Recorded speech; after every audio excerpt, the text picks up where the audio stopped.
Bien, bonjour à tous, bienvenue. Alors nous poursuivons notre aventure Respire, plus particulièrement dans le cadre des rencontres générales du tourisme, de faire le point sur le groupe de travail que j'ai la chance de piloter avec une équipe de choc, où nous avons partagé en 3 étapes le parcours client-voyageur.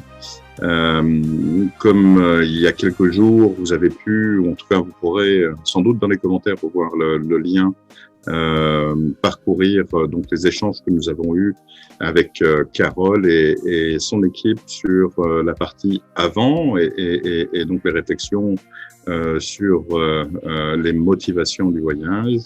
Nous voyons aujourd'hui et nous allons échanger ensemble sur un sujet que j'affectionne particulièrement, puisque je viens du monde de la relation client depuis plus de 20 ans maintenant.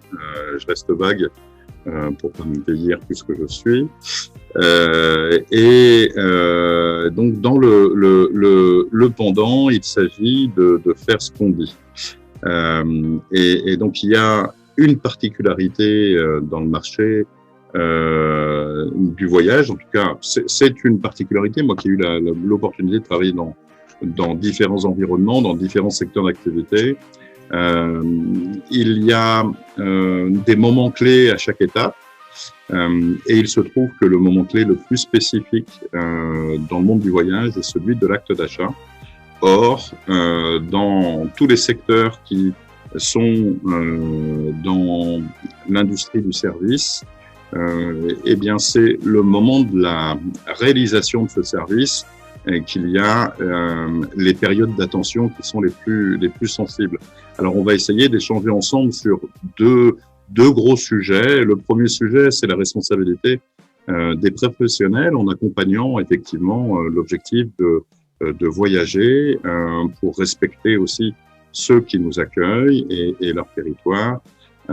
Et puis, bien évidemment, de repenser ensemble sur tout ce qui concerne la délivrance du service, comment on peut être beaucoup plus vigilant, comment on peut être attentif, comment on peut mettre du lien, quels sont les outils qui nous permettraient d'être plus percutants, plus efficaces.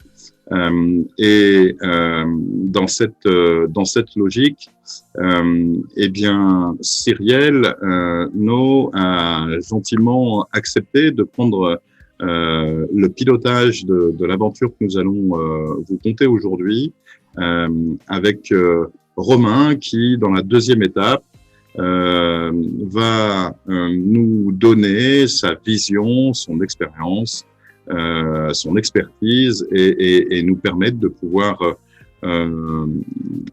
revoir et identifier des points qui pourraient être des inspirations sur le futur que nous souhaitons développer ensemble. Donc, bienvenue à tous et donc je laisse la parole à Cyrielle. Merci Tristan.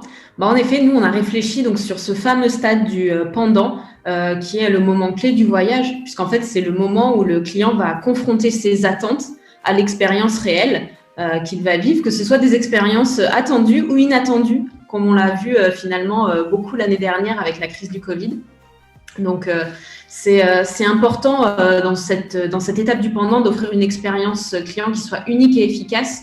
Et pour cela, ça nécessite de plus en plus de la réactivité et de la personnalisation. La réactivité, on l'a vu justement avec ce besoin d'accompagnement grâce à cause de la crise du Covid l'an dernier.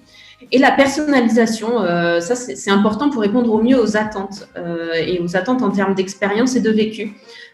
C'était des tendances qui étaient déjà bien présentes avant la crise du Covid, mais on voit que de plus en plus ces tendances se renforcent avec le besoin d'un tourisme qui a du sens pour le client.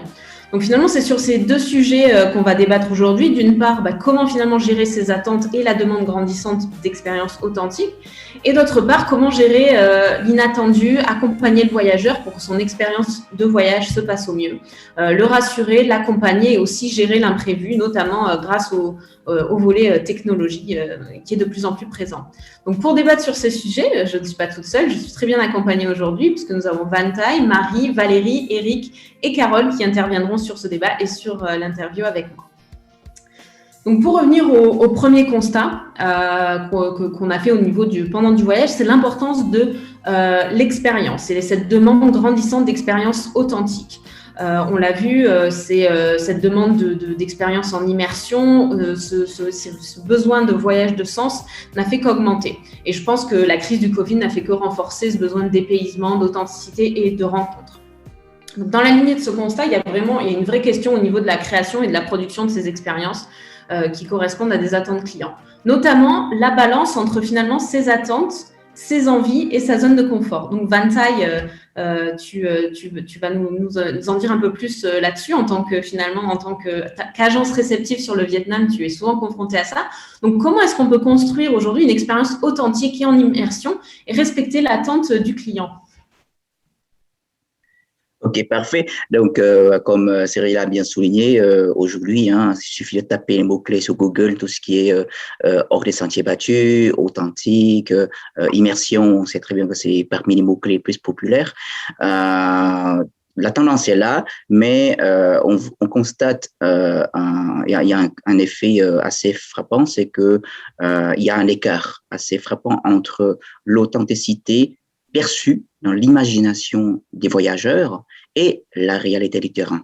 Il y a souvent des écarts assez frappants entre les deux, et souvent c'est cet écart qui est souvent à l'origine de l'inattendu, parfois raté, et qui crée parfois la déception des voyageurs. Donc, du point de vue voyageurs, il y a un certain niveau d'illusion de l'authenticité. Et pourquoi il y a cette illusion? Et parce qu'il y a une dualité constante entre le confort et l'effort, en fait, du point de vue voyageur.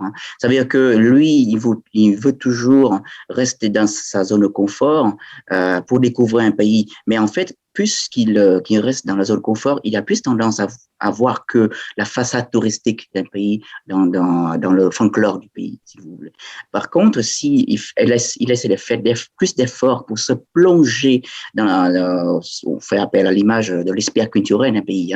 Donc, si il essaie de faire d'efforts, de se plonger dans la culture du pays, il a plus de chances de découvrir le côté authentique du pays. Donc, on a toujours la notion de dualité entre le confort et effort. Et notre défi en tant que professionnel, c'est comment neutraliser ou comment harmoniser cet écart entre le confort et l'effort. Donc, c'est ça le défi. Moi, je donne un exemple concret comme chez nous au Vietnam. C'est plutôt le côté vietnamien qui part en France, ça vous parle mieux. Côté français, on essaie de dévoiler la cuisine française authentique avec foie gras, avec le bœuf bourguignon. Mais le problème, c'est qu'en réalité, quand les clients vietnamiens qui viennent en France, ils ont testé ça et la plupart du temps, ils vomissent. Ils trouvent que ces plats-là sont dégueulasses et immangeables. Et pourtant, c'est authentique. Et qu'est-ce qui se passe? Puisque c'est immangeable, et en fait, ils reviennent en arrière dans la zone de confort. Ils ne font plus d'efforts. Et donc, du coup, ils restent dans la zone du folklore. C'est l'image de la cuisine française qui se limite à la vache qui rit, le fromage de la vache qui rit et le croissant. Voilà, il se limite à ça comme quelque chose de représentatif de la France. Mais bon, c'est mangeable. Voilà. Donc, vous voyez, il y a un écart assez frappant entre les deux. Donc, comment on peut maîtriser ça? C'est pas facile. Voilà, c'est pas facile. Et justement, c'est un point hyper pertinent. Et justement, Marie, toi qui es agence réceptive en France, comment, justement, je pense que c'est un petit peu le rôle aussi des agences réceptives. Finalement, pourquoi est-ce qu'elles sont importantes justement pour rendre l'authentique accessible dans ce que Vantaï fait? En effet, pourquoi passer par une agence puisqu'Internet peut tout fournir? A priori, on peut créer son offre, on peut faire son voyage comme on l'entend, sauf que il est clair que le trop d'offres noie les offres de qualité dans la masse, et de ce fait, il est impossible pour un touriste de trouver exactement ce qu'il veut s'il recherche véritablement un voyage avec de l'authenticité. La force des agences, les agences réceptives comme nous, c'est de connaître le terrain de manière, par cœur, on le pratique tous les jours, et on peut à ce moment-là bien guider les clients en cernant leurs attentes. Donc, ça signifie qu'il va falloir qu'on aide nos clients à s'approprier le patrimoine français dans toute sa diversité, qu'elle soit historique, artistique, gastronomique, viticole, etc. Tout en l'éduquant. Donc, il va falloir à la fois écouter le client pour comprendre ses attentes et l'éduquer. Justement pour ne pas tomber dans une certaine facilité. Le client veut une expérience qui n'existe pas vraiment, ou en tout cas qui fait appel à un folklore fake, authentique, oui, l'authentic bashing, par exemple. C'est à nous de bien le guider. Si par exemple un client demande à participer aux vendanges, c'est à nous de lui faire vivre une expérience qui soit en reflet avec la réalité et de ne pas lui faire vivre quelque chose qui soit fabriqué. Si par exemple un prestataire de tourisme encourage le client dans ses fausses croyances, s'il lui fait ramasser du raisin même de table, je l'ai vu, du raisin de table pour des vendanges, à des touristes en leur disant qu'ils vont participer à la création du vin, et il va leur faire écraser ensuite les grumes avec les pieds en disant que c'est traditionnel en France et que c'est exactement comme ça que dès qu'on reçoit la vendange, on va faire le vin, c'est du n'importe quoi. Si par contre ce prestataire de tourisme les emmène dans une cuverie pour leur expliquer un petit peu, pour leur montrer comment ça se passe, en leur expliquant que oui, en effet, pendant la fermentation, on va écraser la masse tout en haut de la cuve pour faciliter l'oxygénation, etc. Là, oui, on éduque les clients et on leur fait vivre une expérience. Et on ne fabrique pas un folklore. C'est ça. Donc ça, à mon avis, c'est à nous de bien orienter le client.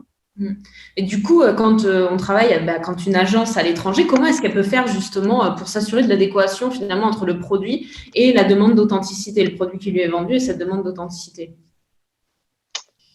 Il est clair que l'agence à l'étranger a impérativement besoin de bien sélectionner son DMC pour garantir cette recherche d'authenticité. Elle a peu de moyens de savoir si ce qu'elle achète s'inscrit ou non dans le respect de sa charte de qualité. Cela dépend en fait du choix du réceptif qu'elle va faire. Donc la grande force des agences réceptives, on n'arrête pas de le dire, mais c'est vrai, c'est la connaissance approfondie qu'on a de nos destinations sur lesquelles on travaille, et parce qu'on est en prise directe et quotidienne avec le terrain. On est en rapport constant avec nos prestataires, on les rencontre, on les suit. Donc, lorsqu'un client nous fait part de son envie, par exemple, de découvrir le métier d'ostréiculteur, on sait exactement à qui on va s'adresser. On sait que la personne qui va les recevoir est un ostréiculteur de métier, que ça n'est pas un accompagnateur qui va imaginer à peu près, qui a une certaine connaissance de l'ostréiculture, mais qui n'est pas du métier et qui ne connaît pas. Donc, par rapport à une agence à l'étranger, bien évidemment, nous, on peut identifier parce qu'on est en prise avec le terrain. Mais de toute façon, quelque part, tout revient encore c'est la responsabilité de l'agence réceptive, puisque les agences à l'étranger ont besoin d'agences réceptives. Donc, ça signifie qu'on en revient toujours à cette question de déontologie, comme quoi il faut que les agences réceptives fassent un bon travail pour que les agences étrangères puissent bien vendre la France. Et donc, pour toi, quels sont les éléments en fait pour garantir une expérience authentique réussie? Pour moi, l'humain est au cœur de l'authenticité. C'est-à-dire, il faut s'attacher à l'humain tant au niveau du client que du prestataire qui va s'occuper de lui. Le prestataire que nous allons identifier va pouvoir partager sa passion, rencontrer, échanger avec le client. Donc, c'est déjà bien identifier le bon prestataire qui prendra le temps de recevoir nos clients comme il le faut pour leur faire s'approprier tout son patrimoine. Par contre, le client, lui, pour qu'il se souvienne de son voyage, il faut aussi qu'on s'intéresse à lui. L'un des moyens les plus puissants est de créer l'émotion et de lui faire vivre le patrimoine à travers une belle expérience. Tout le monde parle d'expérientiel, c'est à la mode, mais en fait, ça a toujours été. À partir du moment où le client peut vivre la France dans toute sa diversité, là, il est marqué, on ancre les clients dans la réalité du pays et ils vont s'en rappeler. Ça peut être simple, il n'y a pas besoin de créer quelque chose, ce sont des rencontres avec des locaux et la transmission de leurs expériences. Et à partir de là, l'expérience est obligatoirement réussie. Oui, tout à fait. Je pense que c'est important ce que tu dis et aussi le patrimoine dans sa globalité. Finalement, l'authenticité, c'est aussi le retour à la nature, de pouvoir profiter, de pouvoir savoir s'arrêter et contempler. Et finalement, c'est toute la question du rythme du voyage, qui est un petit peu ce qu'on va aborder dans le constat numéro 2, gérer l'inattendu, créer de la flexibilité et gérer les rythmes de voyage et les demandes. Donc c'est vrai que la crise du Covid a montré finalement le besoin de savoir gérer l'inattendu, d'être à la disposition des clients pour garantir une expérience client satisfaisante. Mais c'est vrai qu'il y a de plus en plus ce besoin de flexibilité qui est venu avec. Donc Valérie, justement, à propos de ce constat, comment, d'après toi, est-ce qu'on peut laisser le voyageur plus acteur de son voyage ? Effectivement, de cette pandémie émerge une grande tendance dans notre métier, c'est ce besoin de flexibilité. Le voyageur aujourd'hui veut avoir la possibilité de modifier ou d'annuler facilement son voyage ou ses prestations, que ce soit avant ou pendant. En novembre, j'ai effectué un questionnaire auprès des clients de mon agence. 65%, c'est énorme, veulent une flexibilité des conditions de réservation, mais aussi avoir la garantie d'aucun frais si le voyage est annulé pour des raisons sanitaires. Donc, c'est à nous, les acteurs du tourisme, nous devons travailler ensemble afin d'offrir cette valeur ajoutée, qu'est cette flexibilité. Et n'oublions pas, c'est une vraie assurance pour le client et donc facilite aussi la concrétisation du voyage. Et je pense que tu parles beaucoup de l'avant, mais finalement, qu'est-ce qui permet de créer de la flexibilité pendant le voyage ? Parce que c'est ça aussi qui est attendu. Tout à fait, tout à fait. Pour moi, il y a 3 critères importants à retenir. C'est la gestion du rythme du voyage.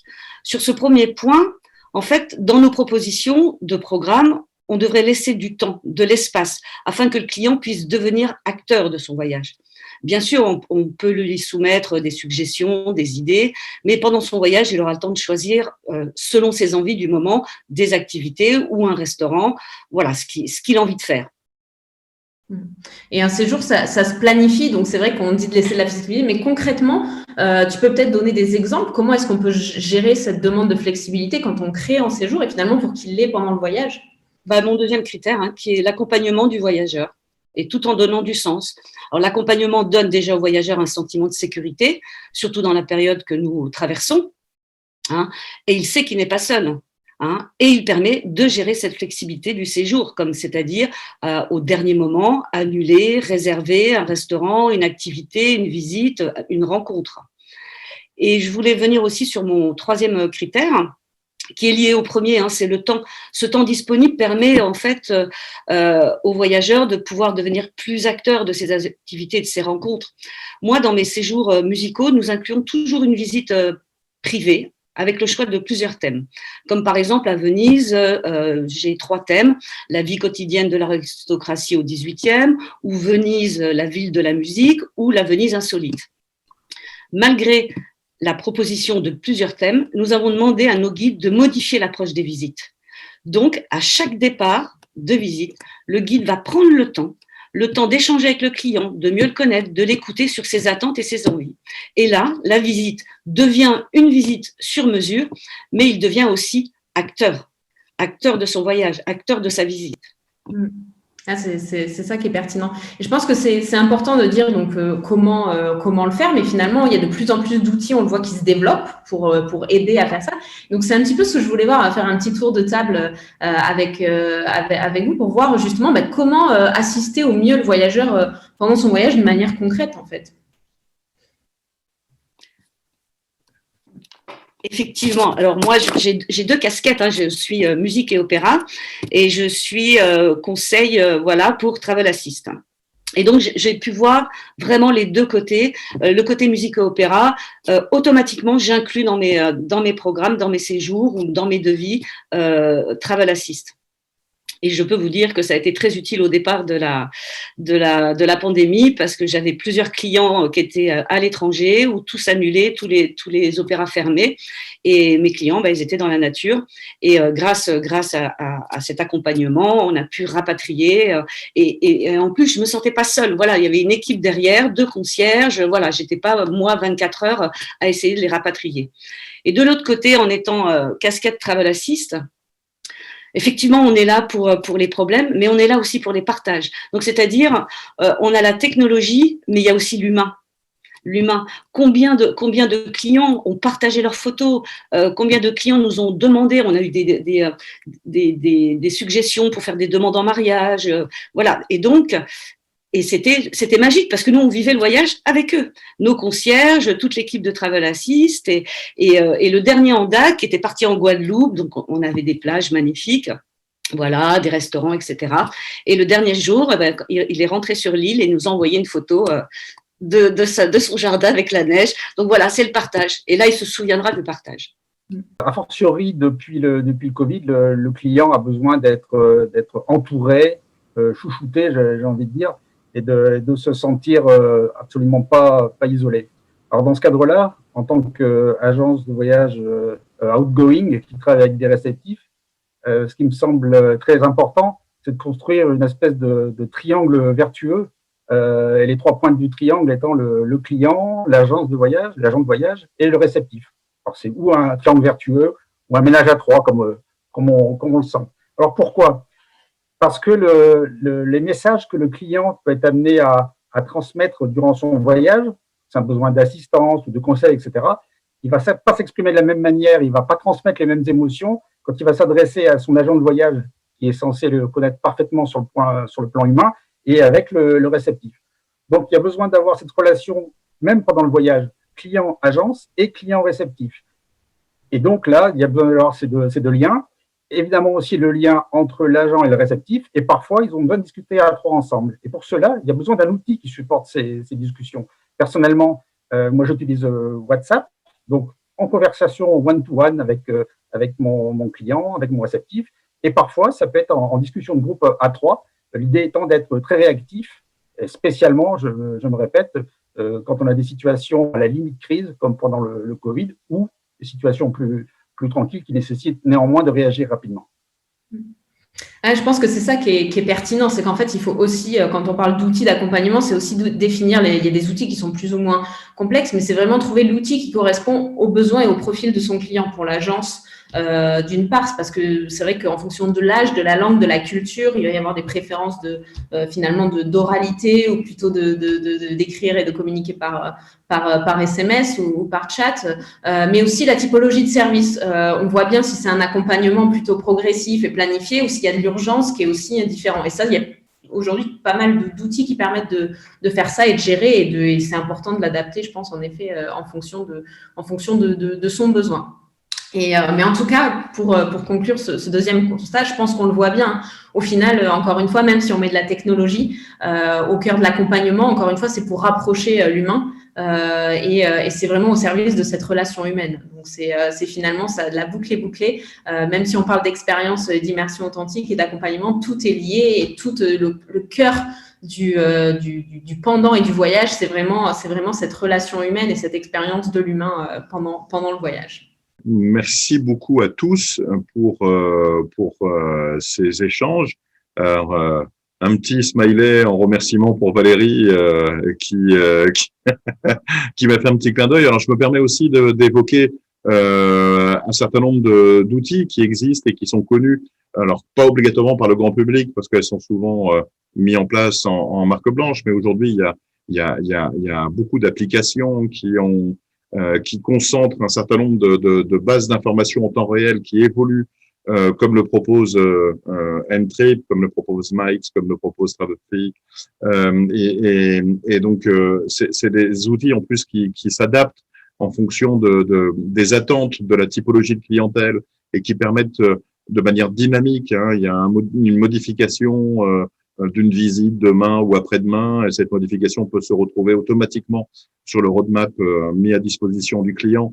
Donc, il y a un certain nombre d'outils qui existent et qui peuvent être complémentaires d'ailleurs sur des outils de liaison de messagerie, hein, mais qui apportent effectivement un service qui permet de montrer qu'il y a une attention et qu'il y a une expertise et qu'il y a une passion qui se met en place auprès des clients voyageurs. Et ça se fait toujours et systématiquement de manière triangulaire, comme on le voit ensemble, hein, entre le outgoing et l'ingoing.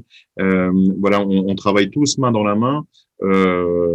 Après, c'est une question de réflexion personnelle, hein. Je pense qu'il y a besoin qu'il y ait un travail partenarial d'expérience, d'expertise, et on doit continuer dans ce sens et ne pas essayer de favoriser effectivement le systématique ingoing, c'est-à-dire la réception a fortiori. Je pense qu'il y a besoin d'une attention physique humaine avant et pour préparer le départ, comme il y a besoin d'une attention physique humaine chaleureuse, attentive sur place, et elle peut apporter en plus un monde sans couture lorsqu'on utilise la technologie pour le faire dans les meilleures conditions.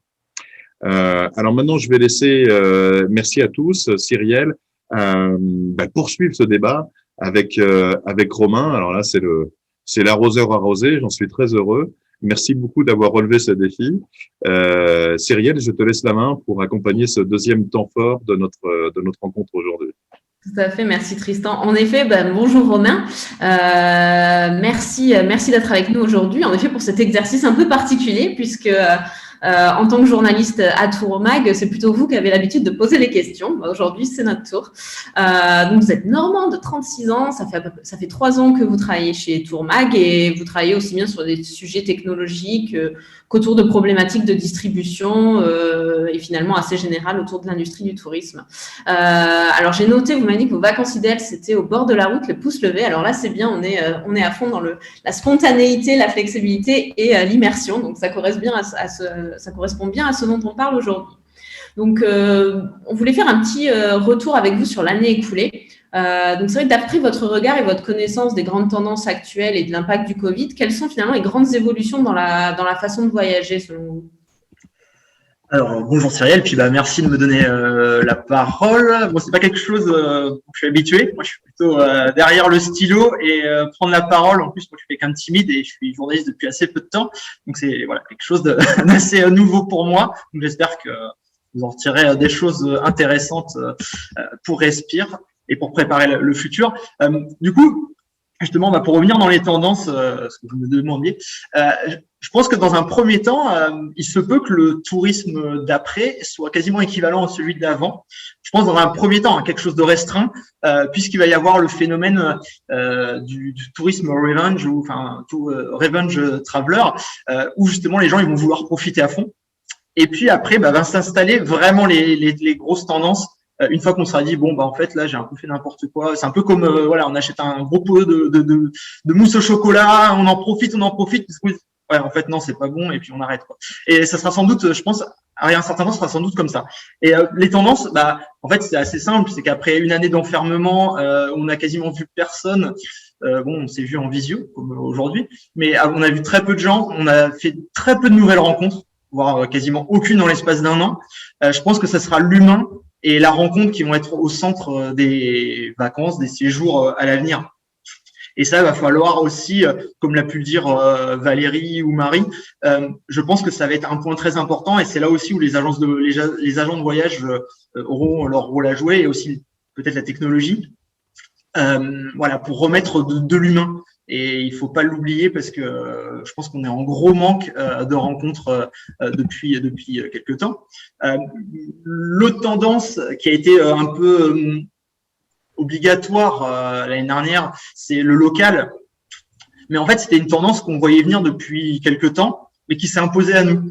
Et peut-être que dans 6 mois, une fois que les frontières vont rouvrir, on va en profiter pour partir très très loin.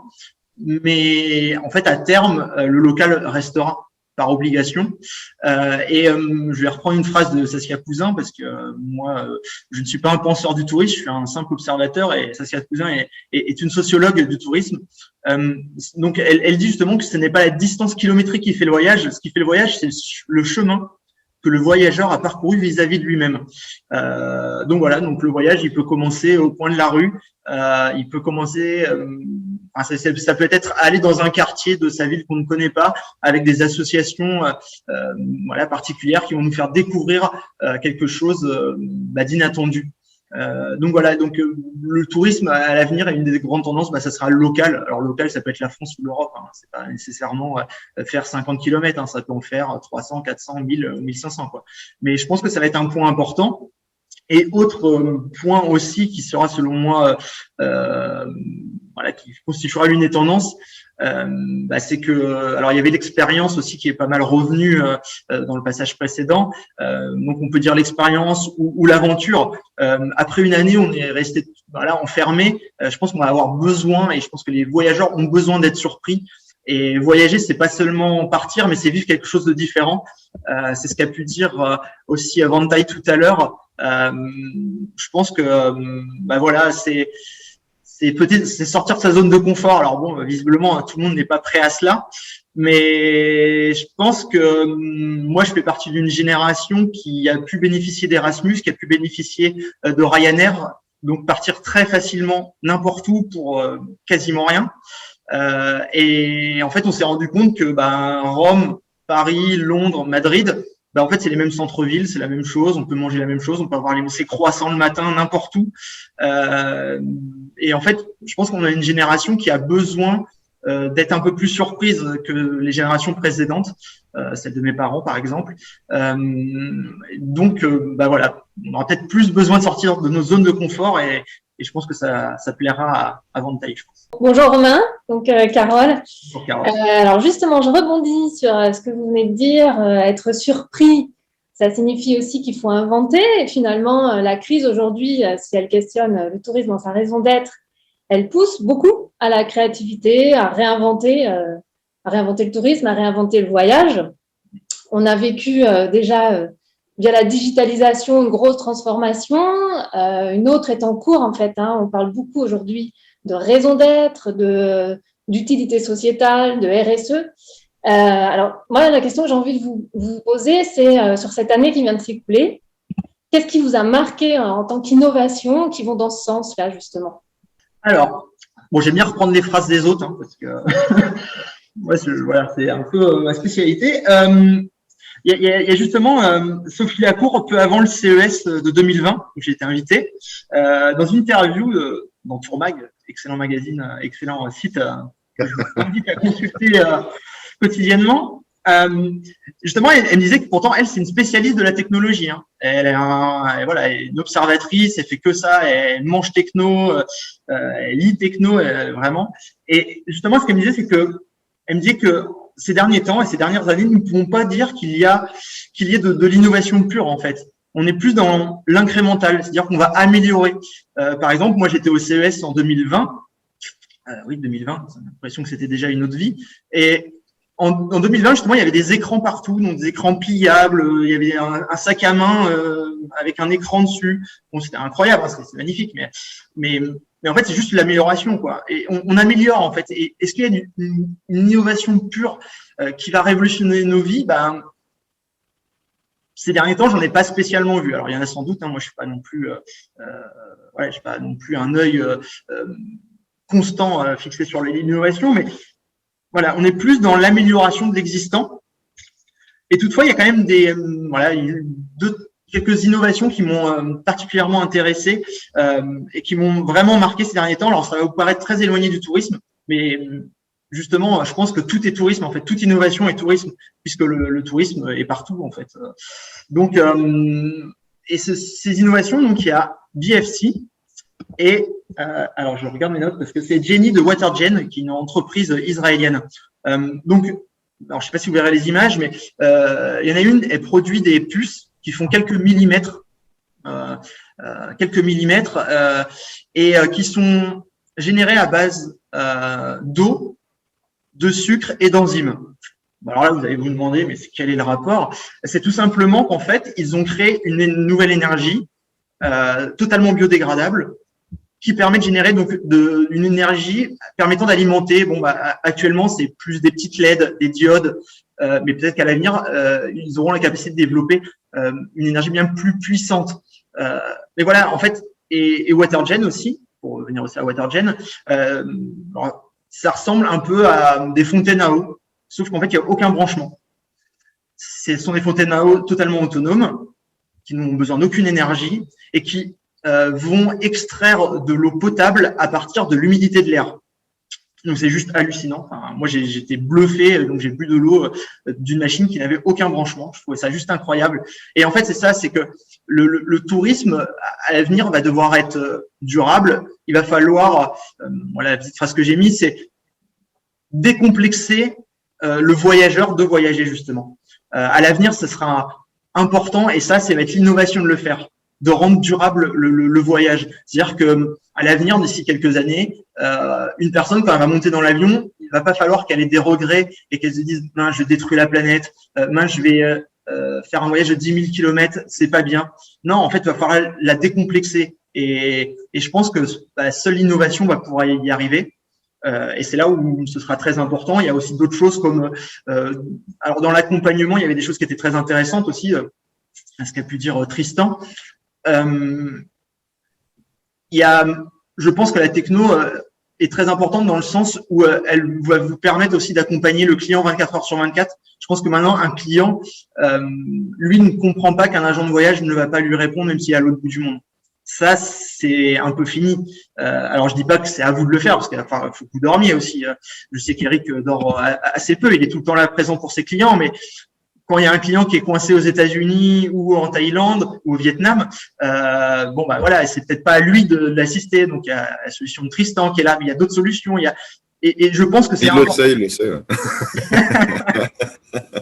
Je fais un peu commercial aussi à mes heures perdues.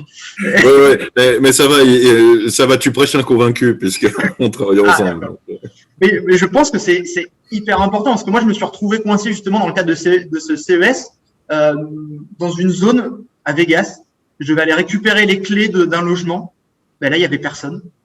En France, il était 3 heures du mat, donc l'agent de voyage ne répondait pas. Et là, j'étais dans une zone, il n'y avait pas de lumière, il n'y avait rien. Alors, je commençais un peu à flipper. En plus, j'avais pas dormi dans l'avion. Et c'est là, justement, où la technologie est importante. C'est là où vous devez, vous ou votre entreprise ou votre entité, être présent pour le voyageur, en fait. La technologie doit apporter de la fluidité et enlever tous les points de frustration et tous les points de friction. Et c'est là où c'est important, je pense, en plus d'assurer la durabilité de l'industrie. Et je pense que ce sera le principal défi dans les années à venir. Non, tout à fait. Je pense que c'est important, en effet, de dire que l'innovation, elle peut être à plusieurs niveaux. En effet, sur ce côté fluidité du voyage, finalement, tout ce qui est seamless technologie, comme on appelle, c'est-à-dire avoir l'impression d'être accompagné sans forcément le sentir, mais aussi sur rendre le voyage plus durable, parce que ça passera aussi par la technologie si on veut tous continuer à voyager, c'est sûr.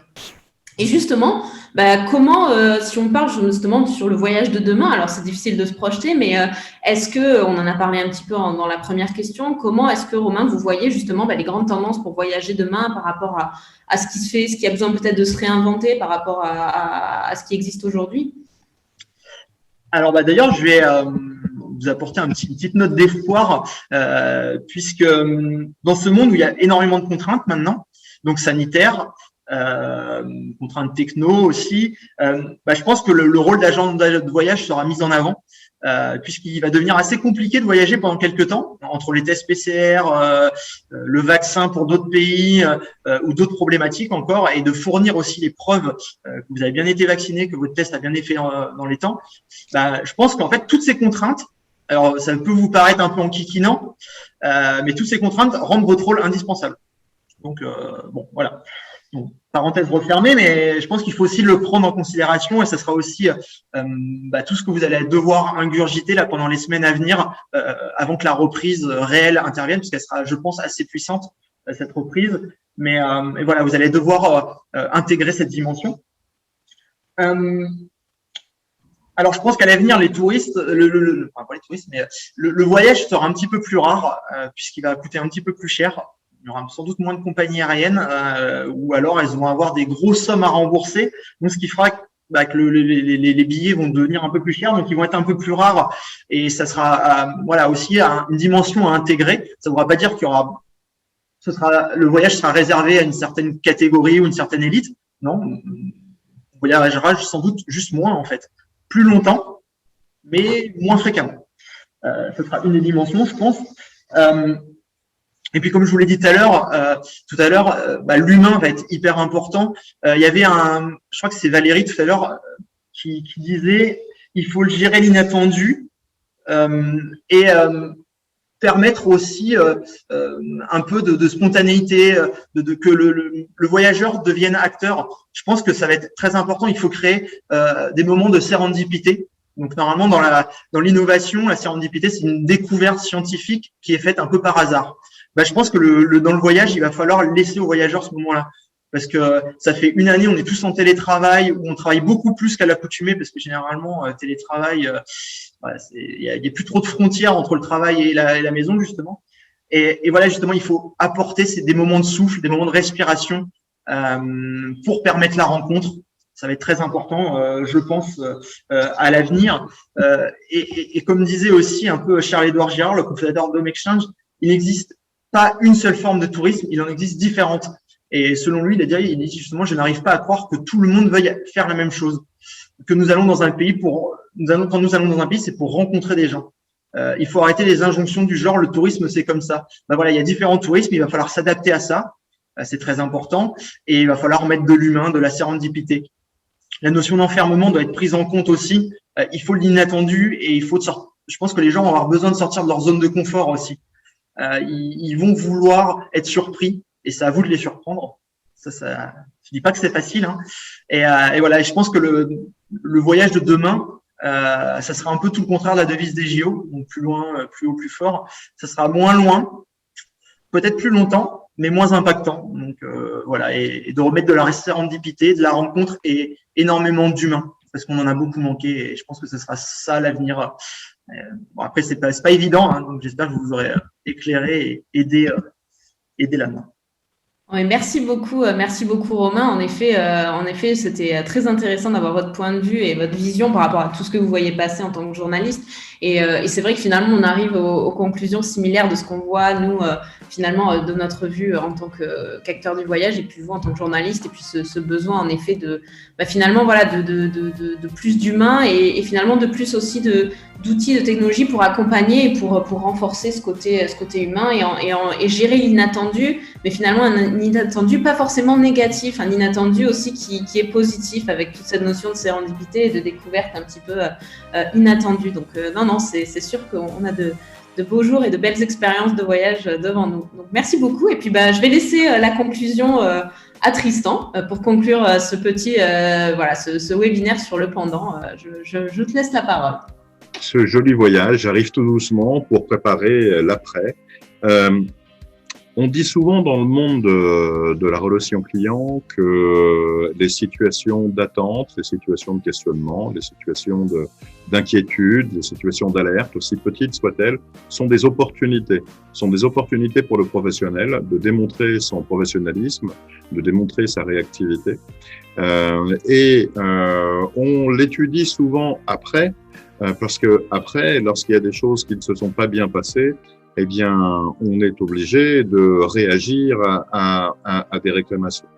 Or, lorsqu'on est dans une logique d'attention, dans une logique d'écoute, dans une logique d'écoute active même, et voire de dévancer ces écoutes, parce qu'on connaît, on a une relation intime avec son voyageur, avec son client. Eh bien, on est dans une logique d'accompagnement qui permet de transformer ce risque, cette situation sensible, en vraie opportunité de fidélisation pendant le voyage. J'ai noté aussi un autre élément sur les réflexions de Romain, mais aussi sur tous nos échanges d'aujourd'hui. Je me permets de faire le parallèle un peu télévisuel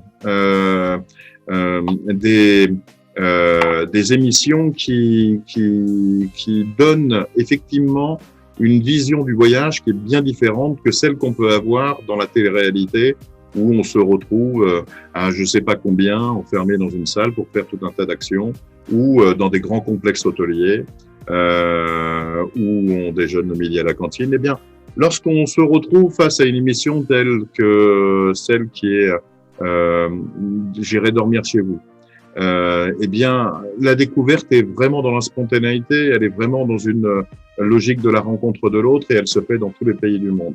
Lorsqu'on se retrouve dans regarder sa star préférée, découvrir un territoire inconnu, eh bien, on se rend compte effectivement qu'on sort de sa zone de confort, mais c'est aussi ça voyager, c'est aussi d'accepter le fait qu'on est différent et de voir avec beaucoup d'humilité comment on peut apporter et partager ensemble. Lorsque on regarde, et c'est d'actualité actuellement, une émission telle que Pékin Express, on s'aperçoit qu'il y a des modalités, des nouvelles modalités de préparation de voyage qui commencent à exister pour accompagner cette logique quelque part, justement, parfois de sortir de sa zone de confort de manière calculée. D'ailleurs, ces émissions sont souvent faites de manière extrêmement calculée. Et c'est là qu'intervient le rôle du professionnel, de manière tripartite, souvent aussi avec la personne qui accueille localement. Eh bien, on se rend compte qu'on a encore beaucoup de choses à découvrir ensemble pour accompagner le pendant et apporter une vraie logique au voyage et qui se base sur la découverte et pas obligatoirement systématiquement sur le farniente qu'on peut faire en campagne ou dans des configurations qui sont différentes. Et c'est aussi une logique d'éducation, pas pour sa propre éducation, mais aussi l'éducation de son entourage, parce que en prenant du recul, eh bien, on apprend aussi sur soi-même. On parle beaucoup de monde d'après, et ça va être mon petit mot de la fin. Je pense que petit à petit, on sent venir le fait que, avant de parler de monde d'après, il va falloir qu'on travaille aussi avec le monde d'avec. Et on voit qu'on est en train de rentrer dans cette phase. Et donc, c'est notre rôle aussi de professionnel de voir comment on va travailler tout doucement dans ce monde d'avec pour donner la possibilité de redécouvrir le monde avec respect, avec humilité, avec attention à ne pas mettre en situation de risque ceux que nous allons rencontrer. Et puis, avec la possibilité, en faisant cette situation d'attention, et bien de pouvoir retrouver sa liberté. Donc merci beaucoup à tous et maintenant on va essayer de répondre tous ensemble aux questions de tous ceux qui ont réussi à tenir jusqu'à maintenant pour nous écouter. En tout cas, c'était passionnant. Merci beaucoup Cyrielle pour ce super travail qui a été fait avec l'ensemble de l'équipe, Eric, Marie, Valérie, Van Dijk, bien sûr Romain, bien sûr Carole, qui est multitâche parce que vous l'avez vu sur la précédent webinaire qu'on organisait ensemble. Et maintenant, je laisse la parole à tous ceux qui nous écoutent pour qu'on puisse partager ensemble encore quelques minutes complémentaires et vous donner quelques éléments de réponse. Merci Cyrielle, merci à toute l'équipe, Marie, Carole, Eric, Van Dijk, Valérie, bien sûr, et à toutes les questions. Je vois que les débats vont pouvoir poursuivre. Je te laisse, Cyrielle, prendre la main sur l'animation des questions. Je crois qu'on a eu beaucoup de réflexions qui ont été évocatrices. Oui, tout à fait. Merci à tous pour votre participation pendant le webinaire. Donc, j'ai eu pas mal de questions. Donc, je pense qu'il y en a pas mal qui tournent autour, en fait, de thématiques assez proches. Donc, je pense que n'hésitez pas à intervenir. Il y avait un point qui était assez intéressant. C'était au niveau, justement, de l'adéquation entre ce que c'est l'authentique, l'expérience et ce que le client veut. Et en effet, il y a plusieurs personnes qui ont justement amené l'importance de l'avant. Que je retrouve, alors vous avez été beaucoup de commentaires, donc j'essaie de retrouver, mais je crois qu'il y avait Philippe, Maë Voyage qui évoquait ces sujets. En effet, l'importance finalement d'éduquer le voyageur autour de ce qu'il va vivre. Et nous, on n'a pas forcément tout le temps évoqué parce qu'on est tombé finalement beaucoup dans l'avant, mais on se rend compte que finalement, l'expérience vécue pendant le pendant va se préparer beaucoup en avant. Et encore une fois, c'est ça. Donc, je ne sais pas s'il y a certaines personnes qui veulent réagir autour de ce sujet, justement. Oui, je suis très content de voir que Van Dijk a pu prendre un petit peu de son temps pour poursuivre avec nous les questions-réponses. Van, je sais que c'est un sujet qui, si je puis me permettre, voilà, que tu assumes dans ton quotidien pour accueillir les voyageurs. Alors, on a vu qu'il y avait des réflexions aussi sur des questions de rentabilité. Souvent, quand on prend des groupes, c'est plus simple pour s'organiser. Et il y a aussi effectivement la logique de responsabilité autour du folklore et de la culture. Est-ce que tu peux peut-être aller un peu plus loin? Je crois qu'il y a eu un certain nombre de questions lorsqu'on a évoqué ces points pour que tu nous en dises un petit peu plus.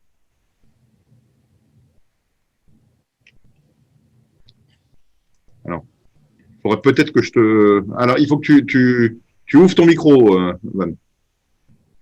Oh, pardon, excusez. Ouais, c'est la pratique, hein. Oui, en fait, j'ai vu pas mal de questions sur la question est-ce que le voyageur est prêt à payer un surcoût éventuel pour vivre l'étonnement, justement, l'étonnement. Oui et non, oui et non justement parce que il y a en fait c'est ce match entre les deux côtés. Il y a le côté déjà est-ce que dans l'esprit du voyageur est-ce qu'il est prêt à sortir de sa zone de confort, déjà ça. Mais est-ce qu'il est prêt à vivre l'étonnement? Parce que l'étonnement ça peut être haut ou le bas.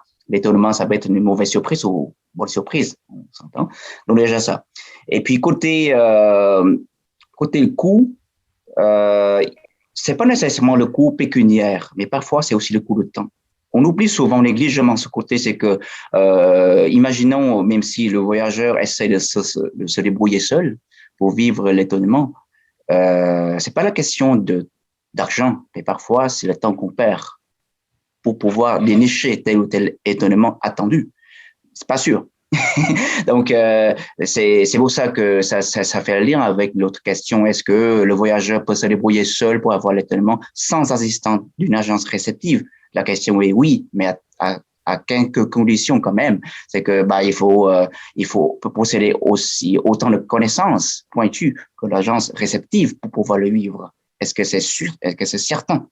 Deuxième chose, c'est que pour dénicher tel ou tel étonnement, faut perdre des heures, voire des mois, de trouver, nicher de bonnes informations sur Internet ou les sources pour pouvoir trouver cet étonnement. Donc, il y a le coût de temps qui est généré.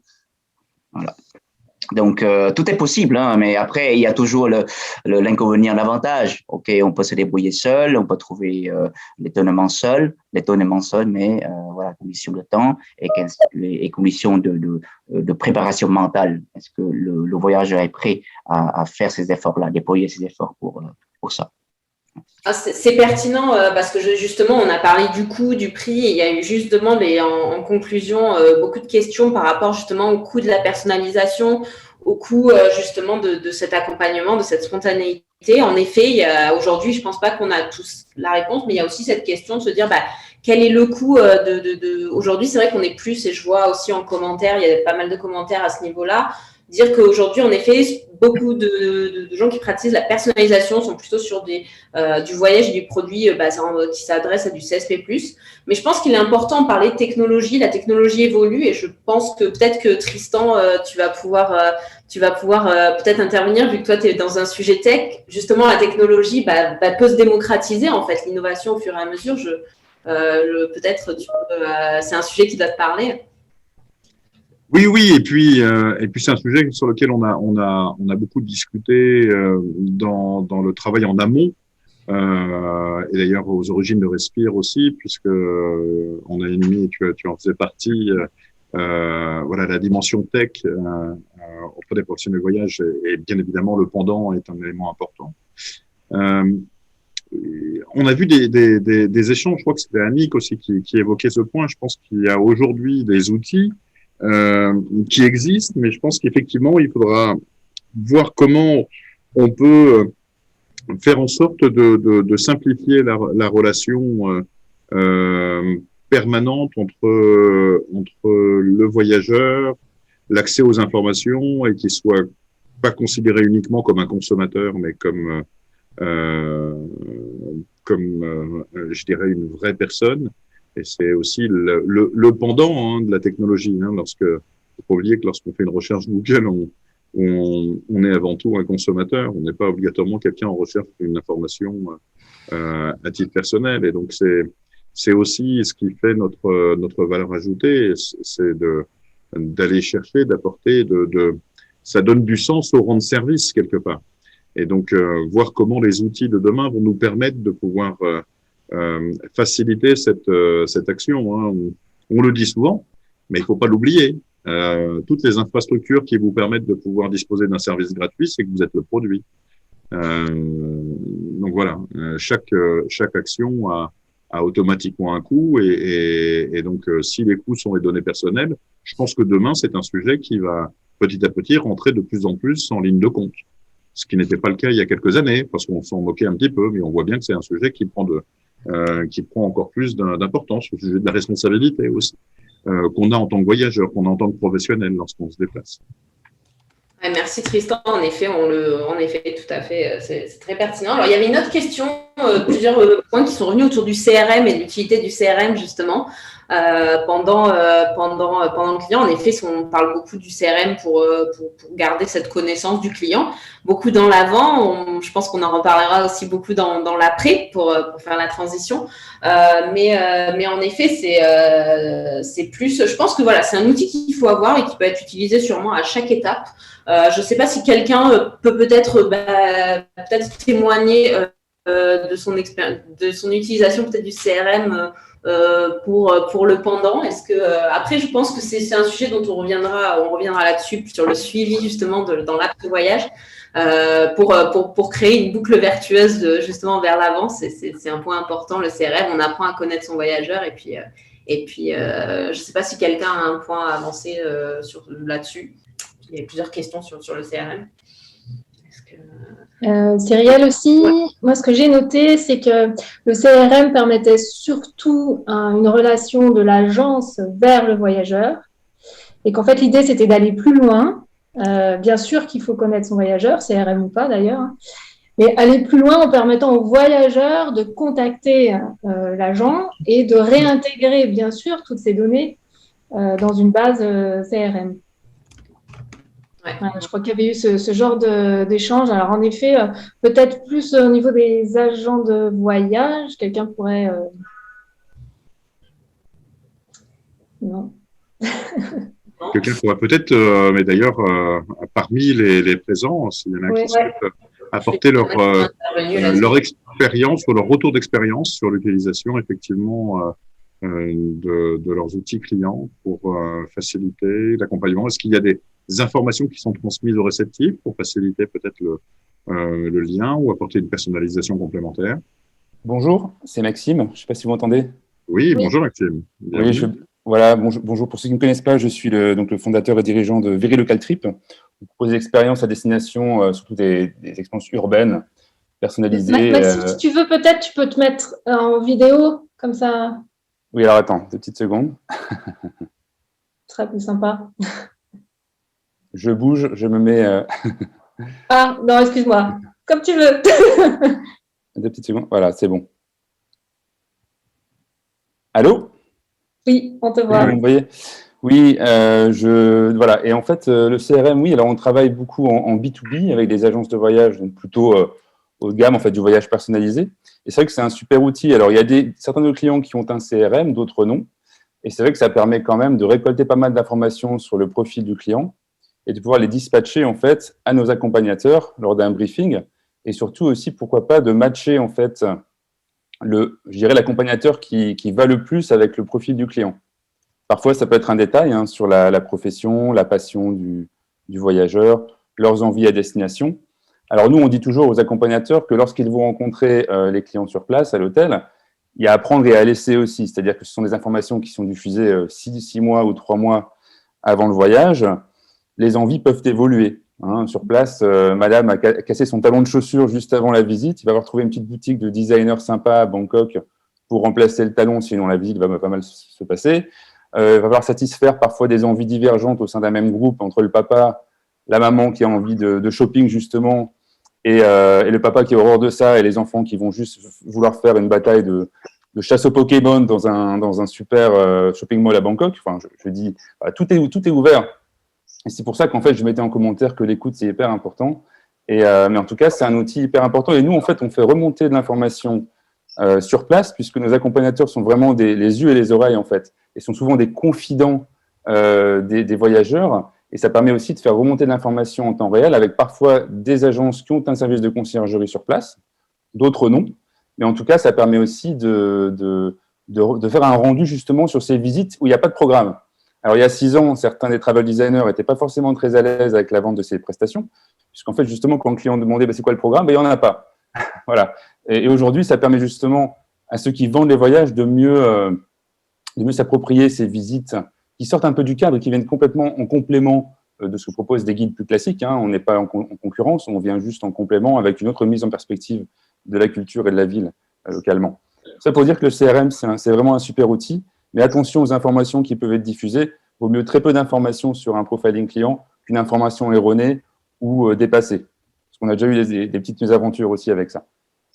Oui, Voilà. et puis ce que je trouve intéressant, c'est en effet ton témoignage sur le fait de renvoyer des informations depuis le terrain. Parce que le CRM, tout ne se construit pas en amont ou en aval. Il y a aussi toute la construction pendant le voyage. C'est pour ça que ce que disait Eric était très juste. C'est vraiment un partenariat, un ménage à 3 en fait, entre le voyageur, celui qui vend le voyage, l'agence, le travel designer, et alors l'agence réceptive. Nous, on n'est pas vraiment une agence réceptive, on est un peu un ovni d'ailleurs dans le voyage. Voilà, mais les accompagnateurs, en tout cas le prestataire à destination, c'est vraiment hyper important qu'on communique en amont, pendant et après la visite ou le voyage. Et tout est dit dans le cycle du voyage. Tu as tout à fait raison, Maxime. Et je me considère comme toi, comme un ovni aussi, parce que on est aussi au sein de Travel Assist comme un passeur de plats, même si je me sentais un petit peu mal à l'aise, moi aussi, sur cette partie-là du pendant, et donc je restais en détail. Mais pour répondre à Annick, oui, effectivement, il y a des outils tels que ceux que d'ailleurs que je porte pour faciliter la relation. Là où je voulais rebondir, c'est que le CRM, il marche en ce qu'on appelle en in et en out. Lorsqu'on échange avec des voyageurs en temps réel pendant le voyage au nom de l'agence ou du Théo, eh bien on capitalise aussi de l'information qui va permettre de pouvoir continuer à créer le lien et donc d'être encore plus attentif par la suite pour préparer le voyage suivant, mais aussi adapter en cours de voyage et donc apporter de l'inspiration et de l'attention. Et donc c'est ce feedback aussi, c'est-à-dire que quand on est en facilitateur, quand on propose un service facilitateur de présence qui se fait souvent d'ailleurs en relation avec le réceptif, tel que nous le proposons, c'est aussi dans une logique d'expérience voyage et de stratégie client. Et donc on crée aussi de l'information qui est à la disposition du professionnel de voyage et qui va lui permettre de pouvoir être plus efficace en temps réel et par la suite.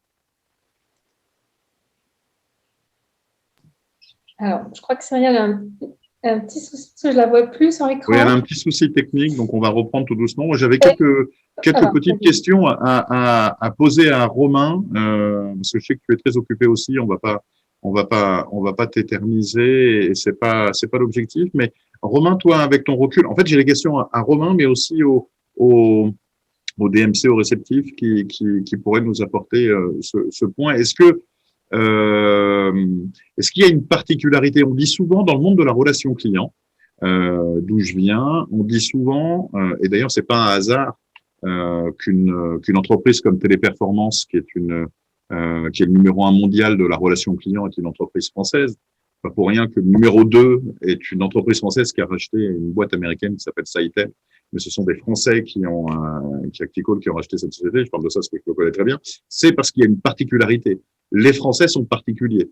Ce sont ceux qui ont le niveau de satisfaction et d'insatisfaction le plus élevé dans beaucoup de secteurs d'activité dans le monde, comparativement. Est-ce que c'est Est-ce que vous qui avez une vision peut-être un peu plus horizontale, est-ce que il y a une particularité du voyageur français?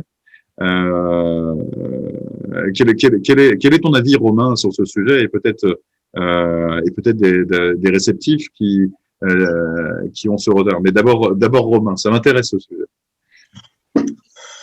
Bon, alors du coup, moi mon avis sera peut-être même plus le vôtre. Alors là, la question n'était pas préparée, celle-ci.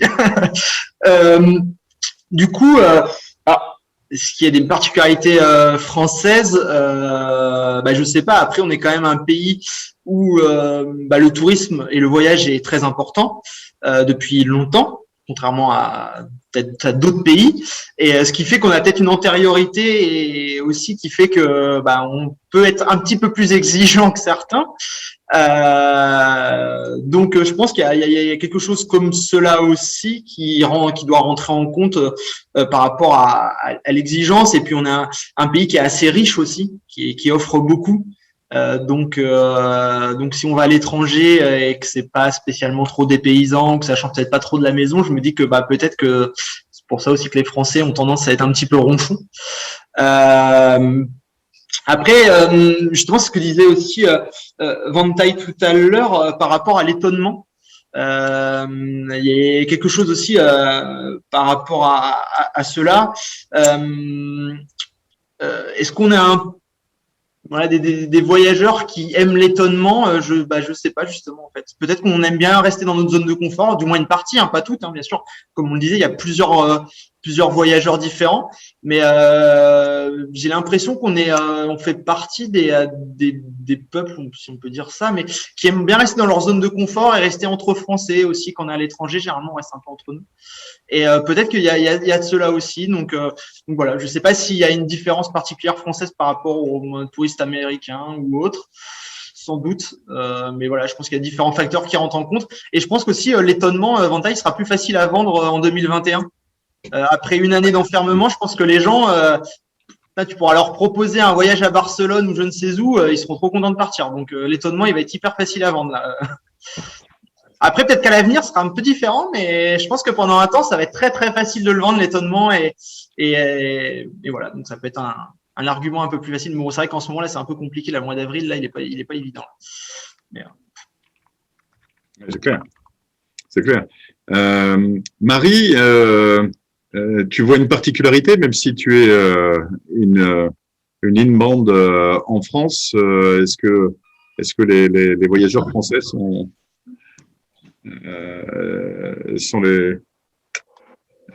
les mêmes que des clients américains, par exemple? Non. Non, les Américains sont très curieux et ils sont prêts à tout essayer. Enfin, en tout cas, ceux que moi je connais, je peux pas parler pour tout le monde. Mais non, les Américains ont envie d'expérience. En tout cas, ceux que j'ai, vraiment, ils sont prêts ils ont envie d'authenticité, ils ont envie de rencontrer les locaux. Oui, bien sûr, ils vont être contents de rencontrer des compatriotes, mais c'est tout. Ils vont pas se regrouper ils sont très ouverts d'esprit. Donc, c'est vrai que c'est pas du tout la même mentalité que les Français à l'étranger. C'est pas du tout pareil, quoi.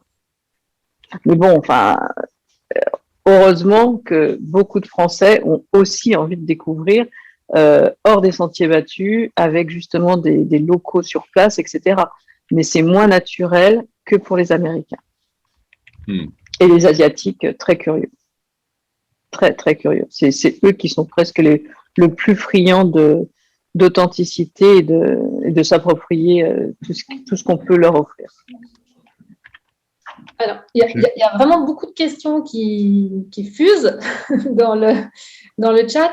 Marie, pendant que tu es en ligne là, j'avais envie aussi peut-être que tu puisses réagir. Tu as réagi par écrit tout à l'heure, mais sur la notion de rentabilité en fonction des petits groupes. Est-ce que les réceptifs sont capables de mener des expériences pour des petits groupes tout en étant rentables? Est-ce que peut-être tu peux t'exprimer sur cette question? Oui, pour moi, tout à fait. On va traiter les petits groupes comme si on traitait les individuels, et au contraire, quelque part, le temps qu'on va passer pour un individuel ou qu'on passe pour un groupe de 20 ou 40 ou 50 personnes, honnêtement, c'est quasiment le même temps. Les recherches sont aussi approfondies. On traite un individuel comme si on traitait un corporate. C'est comme de l'événementiel pour nous. Donc, le temps qu'on passe pour 2 égale le temps qu'on va passer pour 20 quasiment. Enfin, c'est presque plus simple de gérer un groupe qu'un couple. Un couple, on va être à leur écoute, on va réagir à n'importe quelle demande de dernière minute. Un groupe, on ne peut pas improviser de la même manière et un groupe ne va pas nous demander d'improviser de la même manière. Donc oui, c'est totalement rentable. Et il y a là, on est en contact, on travaille pour quelques agences ou quelques tours opérateurs ou ce qu'on veut, qui ont besoin qu'on leur monte des produits pour des groupes de 20, super qualitatifs, c'est du bonheur, quoi. Parce que 20, on arrive encore à ouvrir des portes. C'est pas trop. Donc c'est fantastique. Ok. Je crois que la question, c'était surtout la rentabilité des petits groupes par rapport à des grands groupes classiques qui n'ont… Moi, j'en fais pas, donc Voilà, j'ai du mal à me positionner là-dessus. Je connais pas, je fais pas du classique. C'est vrai que souvent, ce qu'on nous répond, c'est que le voyageur n'est pas prêt à payer le surcoût. Et en fait, donc je l'ai mis dans le chat tout à l'heure, mais je le redis, il n'existe pas qu'un seul voyageur. Il existe des voyageurs avec des attentes différentes. Alors, certains auront moins besoin d'étonnement, et puis d'autres chercheront l'étonnement et seront prêts à payer pour. Voilà, il faut en tout cas, le peu de contacts, les contacts que j'ai eus moi avec des agences, des tours opérateurs en ce moment, qui voudraient justement qu'on leur montre des prestations pour petits groupes, montrent qu'ils veulent aller vers le beaucoup plus qualitatif et l'étonnement. Et vraiment le vrai sur-mesure avec des moments rares. Donc, même si ça coûte plus cher. C'est vraiment la tendance actuelle. Voilà, c'est la réalité. De le rappeler. On a une question de Laurie Pouic sur Facebook qui demande si on a un cadre particulier ou un public sur nos débats. Alors déjà dans la préparation, dans nos échanges, que c'est un groupe de travail qui va se poursuivre après les EGT, tous ensemble sur l'expérience client. Et nos réflexions s'adressent à tout type de voyageurs, qu'ils soient en leisure, en blazer, en business, en groupe, ou autre. Voilà, on est ouvert et à toutes à tous les champs d'expertise pour ouvrir nos champs de réflexion.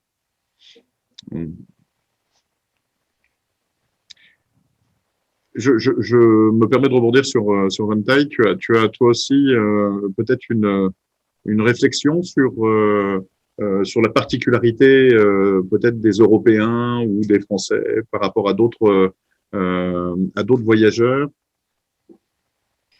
Oui, donc comme chez nous, on reçoit trois blocs linguistiques. On reçoit des Scandinaves, des Américains et des Français. Et donc, il y a quand même une différence assez marquante entre les trois blocs. Grosso modo, si je dois résumer en un seul mot les caractéristiques des Français, c'est la recherche du beau qui se différencie du beau. Qu'est-ce que ça veut dire le beau? Ça veut dire le côté artistique, le côté comme par exemple recherche d'hébergement. Les Français ont tendance à rechercher, par exemple, un style, un peu de charme, un peu de personnalité dans l'hébergement, alors que souvent les Scandinaves ou les Américains chez nous, ils cherchent le côté fonctionnel de l'hébergement. Si je dors bien, c'est bien. Alors les Français, non, il faut aller au-delà de ça. Non seulement le lit est confortable, mais en plus, un petit style italien, un petit style rococo, baroque dans les hébergements. Donc il y a cette recherche-là qui est un peu plus pointue. Et c'est pour ça que dans la recherche d'hébergement, nous, vis-à-vis des Scandinaves, pour les Français, on prend beaucoup plus de temps à dénicher les adresses. Donc, déjà ça. La recherche du beau, c'est aussi dans l'esthétique culinaire, comme la cuisine française, la diversité, la richesse de la gastronomie française, qui explique pourquoi ils recherchent toujours non seulement le côté gustatif dans la cuisine, mais aussi le beau, l'esthétique, la présentation visuelle. À la différence des Scandinaves, ils mangent bien, s'ils tombent sur le fruit de mer, peu importe, ils sont ravis. parce qu'il n'y a pas de fruits de mer chez eux. Mais par contre, pour le même plat fruits de mer, côté français, il faut une bonne présentation, il faut ceci, cela, la présentation de la table. Donc, c'est encore une fois la recherche du beau. Donc, en fait, c'est ça qui différencie des Français, c'est la recherche du beau, petit détail, attentionné, qui est beaucoup plus renforcé et prononcé par rapport aux Scandinaves. Donc, si on comprend ça, comme Christophe l'a remarqué dans le commentaire, si on comprend bien les attentes des Français, c'est beaucoup plus facile à servir par la suite. Donc, le plus important, c'est comment capter justement. Faut savoir faut savoir décortiquer cette recherche du beau. Si on n'arrive pas à décortiquer, on peut pas décliner en service. Voilà. Oui, c'est une réalité. Alors, je fais une bifurcation sur une remarque de Stéphane qui est ou s'exclamait sur le fait que qui aujourd'hui peut fonctionner en 2021 sans CRM. Alors déjà, c'est souvent un gros mot pour beaucoup de gens, le CRM. Hein, ça veut tout dire et rien dire lorsqu'on ne sait pas véritablement à quoi ça correspond. C'est comment animer un fichier client pour pouvoir se servir de la connaissance pour montrer qu'on s'intéresse à lui et donc on apporte de l'attention, mais aussi qu'on s'adapte et qu'on s'identifie à ses envies. Oui, c'est une réalité, mais je crois qu'on continuera d'échanger sur ce point avec Virginie et l'équipe sur le après, parce que voilà, c'est aussi un moment où on construit quelque chose. Merci beaucoup Van pour ton partage. Merci à tous. En tout cas, on arrive tout doucement. Si vous avez encore d'autres questions, n'hésitez pas.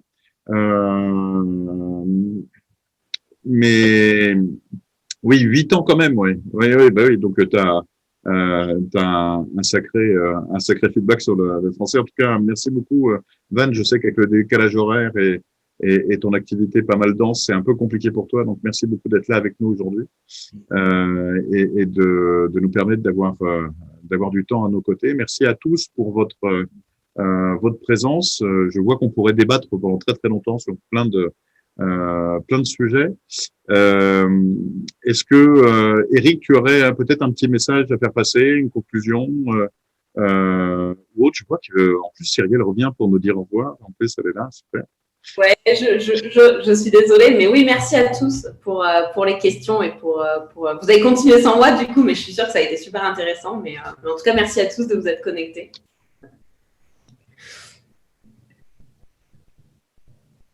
De toute manière, pour ceux qui ont raté une partie de discussion comme Cyrielle, c'est enregistré et ce sera disponible ce soir sur YouTube, donc on pourra se revisionner les différents points qui auront été évoqués. Et de toute manière, Cyrielle, tous les points qui sont sortis dans le chat, on va les récupérer, puis après le groupe de travail va se faire un plaisir de travailler sur les points qui auront été abordés et qui sont évidemment très nombreux. Tout à fait. Alors, à nouveau, un grand merci à tous pour votre présence et pour la richesse des échanges. Merci beaucoup à Romain. Je sais que toi aussi, tu es voilà, dans une charrette assez dense actuellement. Merci à tous de nous avoir suivis. Rendez-vous le 14 avril et pour la dernière partie donc de nos échanges, de nos débats. Après avoir échangé sur le avant, même s'il y a encore beaucoup de choses à dire, nous continuerons en groupe de travail. Je vous invite d'ailleurs à nous rejoindre au sein de Respire.